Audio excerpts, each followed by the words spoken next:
नमस्कार विद्यार्थी बंधू भगिनींनो, मी प्राध्यापक अमोल सायंबर आजच्या या मास्टर माइंड ट्रिक्समध्ये आपणा सर्वांचं हार्दिक स्वागत करतो। मित्रांनो, आजचा प्रश्न पहा, एका वस्तूची किंमत 25% कमी केल्यामुळे ती वस्तू आता 2100 रुपयाला मिळते, तर त्या वस्तूची मूळ किंमत किती?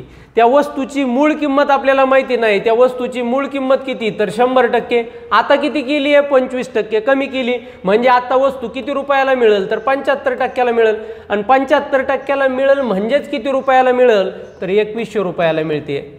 म्हणजेच 75% रक्कम म्हणजे 2100 रुपये, तर 100% रक्कम म्हणजे किती? या ठिकाणी आपण तिरकस गुणाकार करू शकतो।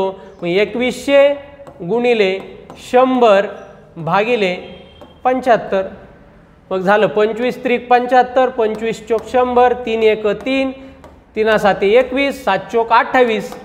आणि या ठिकाणी बघा हे 2 शून्य, म्हणजे या ठिकाणी किंमत किती येते? तर 2800 रुपये। ऑप्शन नंबर 3 मध्ये असणारं उत्तर। याच पद्धतीने तुम्ही हा प्रश्न सोडवायचा आहे आणि याचं उत्तर कमेंट बॉक्समध्ये कमेंट करायची। ही जर संकल्पना तुम्हाला डिटेलमध्ये जाणून घ्यायची असेल तर आमच्या यूट्यूब चॅनलला आणि या ठिकाणी ॲपला तुम्ही फॉलो करू शकता, त्याचं सबस्क्रिप्शन घेऊ शकता। धन्यवाद।